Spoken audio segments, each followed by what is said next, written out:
Grüß, willkommen in einem aufregendes video. Welcome to another exciting video, in this case episode 50 of my figure gaming video series. In this video I'll be discussing using cardboard elements in a figure game format.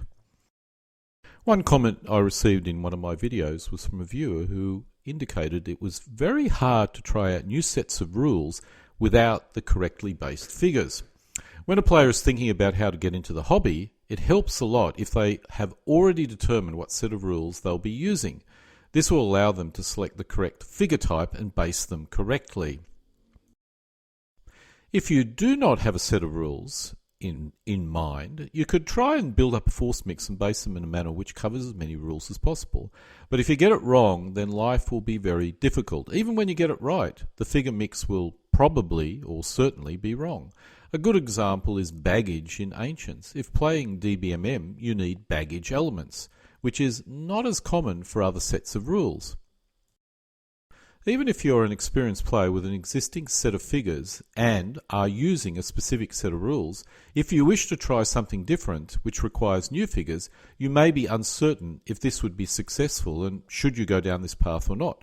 The classic example is 15mm Napoleonic player trying out 6mm Napoleonics or even 3mm Napoleonics. Using the same rules and basing as your 15mm may not make much sense, as why bother if you already have a functional 15mm force mix. But will going to a different base size with different figures be something that you want to actually do in the long term? Thus, the primary question is, how can a player experiment with new rules, basing and scales without wasting a lot of time, money, if it particularly does not work out for them? The answer is possibly using cardboard elements, or instead of figures on a base, you use a pseudo board game counter to represent the element. Bitchute does this in reverse. Bitchute is a set of rules which is designed to use playing card-sized cardboard counters. Players can swap the cards out for actual figures, but this is not its natural state or even required. The same applies to Lost Battles, which is a board game which can swap out the cardboard counters for actual figures if a player so desires. In this video I'll outline how to go in reverse, which is to take an existing figure set of rules and swap out the figures for cardboard counters. The example I'll be using in this video is using a set of rules called s3e50, which is actually a figure game version of an SPI pre-stag board game. So players could simply play a board game. However, as the objective is to try out a set of rules without buying the figures, we need to simulate the figure game experience as much as possible, and these rules, P17CW or pre-stags, is as good as any other.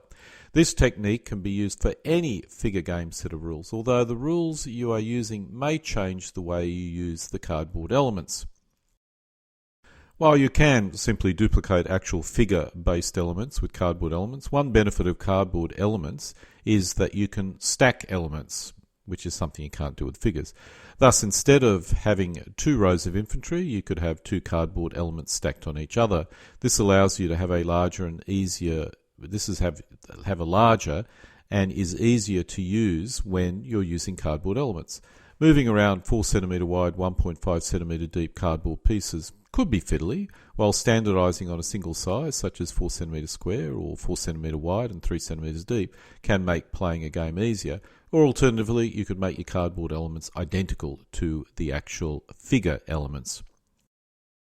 As I indicated earlier, the rules I'll be using in this example is P17CW. However, this version uses DBMM army lists and element types, so players of those rules may find this familiar and useful as well. This example will be using the DBMM 200 point, that is Book 1, 22 New Kingdom Egyptian, 1543 BC to 1069 BC army list against a Book 1, List 24, Hittite Empire, 1380 BC to 1170 BC army list. In order to give me more real estate, I'm using an element width of 3 centimeters. Players can use traditional 4 centimeter base width, but 3 centimeter width is what I'll use for 6mm, so that's why I'm going to be doing it. My personal objective is to determine if I should purchase a 6mm New Kingdom Egyptian and Hittite Empire army. I base my 6mm on 3 centimeter wide bases, as I see little point basing it on the same base width as my 15mm mil figures. I did end up purchasing the Egyptian and Hittite Empire 6mm army, but I haven't yet based it up. But I will still be using 3cm wide bases. I created my board game elements, or cardboard pieces, whatever you want to call it, using PowerPoint or OpenOffice, and printed the result on thick paper, normally 200 GCM, using an inkjet printer. I then glued these sheets on a 1.75mm thick cardboard piece. 2mm would be better, but it's simply too difficult to cut. Although if players have a guillotine, which can handle such thick cardboard, then I suggest that is your best option if you want to try this out. This image here shows my 2 cardboard element sheets glued to a piece of thick cardboard. I will normally allow this to dry for at least 24 hours. I normally use outdoor wood PVA glue. However, other options are spray glue, which could be quicker and easier. If you do not use thick paper, the ink may run as the glue soaks through the paper. 200 GCM prevents this. If you use spray glue, then this is not an issue, and you can print your counters out on standard 80 GSM paper if you so desire. In this image, we can see the side of my cardboard sheet. In this case, it's 1.75mm thick cardboard with the 200 GCM pieces of paper glued on either side. This shows the rear of the cardboard sheet before I glued the other piece on top of it. Now, once you've glued the first sheet on the front of your cardboard sheet, what you need to do is cut out the counters using very large dressmaking scissors. It's important you do this to ensure the rear aligns with the front of each counter. When I say counters, I mean the entire counter sheet. Don't cut out the individual counters. Just cut out the entire sheet so you can align the rear to it correctly and the counters sort of work. This shows the sheet or cardboard sheet fully cut out. Remember, the rear of it is still blank. We haven't glued the rear onto this particular cardboard sheet yet. Now you cut out the rear of the sheet, as you can see in this image, and then align it with the front of the cardboard sheet and glue it on to ensure that it's all aligned. You will have to make sure you don't put it on upside down or anything like that, so beware when you glue it on. I've done that at least once. The rear sheet needs to be glued in a manner which aligns with the cardboard perfectly. The closer it's aligned, the closer the rear counters will individually be aligned correctly. The rear of the cardboard has the glue applied evenly. It's important the entire cardboard surface is glued to avoid a single counter losing its rear or even front. This shows how the rear sheet is aligned with the edge of the cardboard, the rear edge of the cardboard, or the closest edge that you can see. Each edge needs to be checked very carefully to make sure you place it on correctly. The final glued sheet should then be placed on a plastic surface. If you do not wish any excess glue gluing the sheet to the surface, you need to make sure this sits on top of something which is plastic, because PVA or PVC glue does not glue to plastic. You should then place a similar surface on the cardboard top to ensure it's pressed flat. These book covers are covered by a stick-on plastic surface, so they are plastic and they don't glue. Because we have 2 counter sheets, one for the new Egyptians and the other for the Hittites, you then, or what I normally do, is then place the next counter sheet on top of the book. I then place a final book on top of the whole tower, and then I'll put a weight on top of this. This will take 24 hours to dry. It's important that this is really pressed very flat. So whatever surface you use, books, wood, or sheets of plastic, make sure they're firm, that they are very smooth, and of course they're covered with something that the PVA glue will not stick to. After 24 hours, the rear has fully dried, or comparatively dried. It still may be slightly wet and soft. It's important you now cut out the counters while the cardboard is reasonably soft in order to make the cutting process easier. If the cardboard is thinner, then this is not a major issue. If you wait for it, let's say another 20 to 48 hours to fully dry, it'll be a bit of a slog cutting it out. This shows why it's critical to line up the rear sheet with the front sheet. You can see the rear of each counter is correctly placed in this particular image and is aligned correctly. Once all the counters are cut out, which can be a major effort, you have your cardboard elements. What I normally do is I do this in chunks of 1 hour over a couple of days to make sure you don't end up with scissor RSI.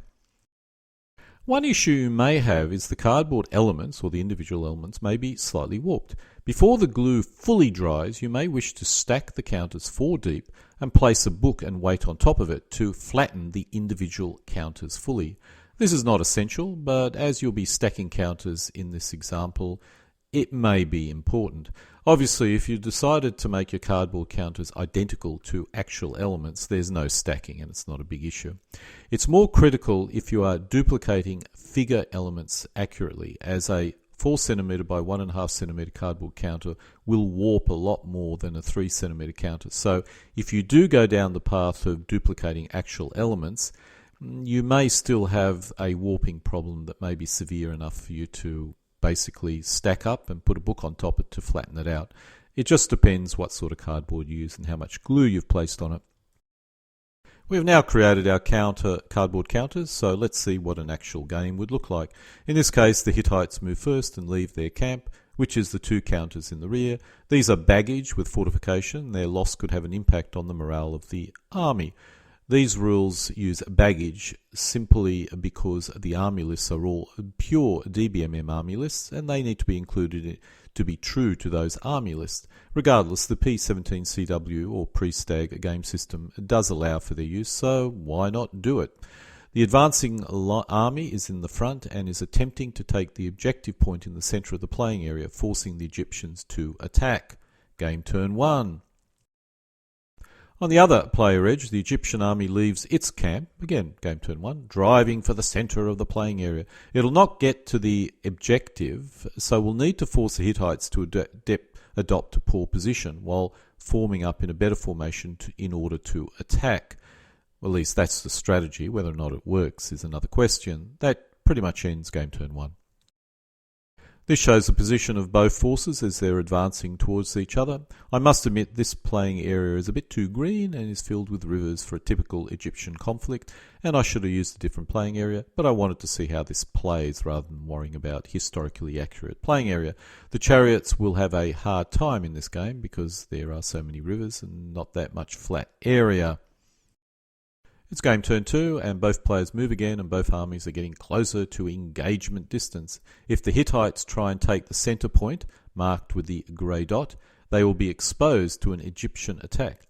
What is worse, the slower Hittite spearmen are trailing behind. This video is not going to make any attempt to analyse the rules, so I'll not go into any rules mechanics detail. But these comments should apply to any set of rules you use. The Hittite main advantage is their heavy chariots, which the Egyptians simply cannot match. The Egyptians have a manoeuvrability advantage, which would be significant in an open desert environment. But in this case, the Egyptian cannot use their superior manoeuvrability to gang up on the Hittite chariots because of the terrain. On the other hand, the Egyptians have more foot and can form a longer line which would force the Hittites to attack Egyptian foot, that is the Hittite chariots. The Egyptians possess better missile fire, which could severely affect the Hittite chariots as well. The other Hittite trump card is their fast pikemen. At least that's what they are in the DBMM army list, and I have no reason to disagree with that. This gives them a very powerful infantry shock force, which could be negatively affected by enemy missile fire, but as long as a leader is with the Hittite foot, that's the pikeman, then that probably will not be a major issue, unless the leader is wounded. Of course, the Hittite foot are slow, which is their main issue. Fast for pike, but slow compared with the bulk of the troops involved in this particular battle. What would the stack of cardboard counters look like if you're using figures? This is an example. 3 cm wide elements is suitable for 6mm figures, in this case 3 elements in a unit of 3 elements. This is the same as 3 Syrian spearmen counters stacked on top of each other, which you can see to the rear or to the left. Let's now move to game turn 3. For game turn 3, the Hittites now decide that they need to form up for battle. Due to the lack of room, the best tactic is to use the heavy chariots to attempt to punch their way through.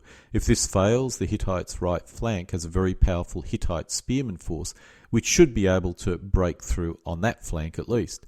The Egyptians line up for their defence, and the Egyptians are in the bottom line, sort of the orange colour, with a line of spearmen supported by bowmen. The chariots are covering the right flank, and with the other chariot force is on the opposing flank. The Egyptians have taken advantage of the hill, and if given enough time will also move into the woods with their infantry. As it turned out, the Hittites did not give the Egyptians enough time to create a good defence, and they charged in with their heavy chariots. The Egyptians will unleash their bowmen, hoping to disorder at least one chariot. However, the Hittite chariots will be very difficult to defeat. The Egyptian defence is 5 strength points per stack, although the stacks with generals will be a lot harder to take on. The Hittite attack per stack is 8 strength points, so by forcing or focusing 2 chariots onto an Egyptian stack, they will get at least 2 3-to-1 attacks, which are good attacks. It's likely that 2 stacks, Egyptian stacks, will become disordered. But when the Egyptians counterattack, they will have a slight advantage. Personally, I suspect the Hittites will win this. While they have less forces, their forces are simply better in melee. The Egyptian light chariots will start sniping, as chariots can run in, unleash missile, and run away. But the terrain does not favour that type of tactic in this particular case. If it was a desert situation, the Egyptians would have used their manoeuvrability to try and negate the Hittite strength. In my particular case, the cardboard counters were created and used to test the viability of me getting a 6mm ancient force mix, specifically a 200-point Egyptian Hittite force. I like the idea of chariots and now think they are rather cool. On the other hand, I have to admit I'm uncertain if using cardboard counters on a more long-term basis is a good idea or will even fly. Most of my previous attempts have failed, but in those attempts I created a full board game for testing purposes. In this case I'm using figure game terrain with full-size counters, and I must admit it is giving me a slightly better feel. It does not compare with actual figures, but may be viable for someone learning how to play a set of rules. In conclusion, creating cardboard elements serves a purpose when a player wants to test a new set of rules, or a new scale, or a new army list. It also makes sense for new players who are uncertain what scale, army, or rules they wish to adopt. This hobby is not cheap, and it does take a lot of effort to create an army. This method allows you to do that with minimal cost and effort. And so this concludes episode 50 of my figure gaming hobby series of videos, in this case covering the use of cardboard elements in a figure game format. Alle guten Dinge kommen zu einem Ende.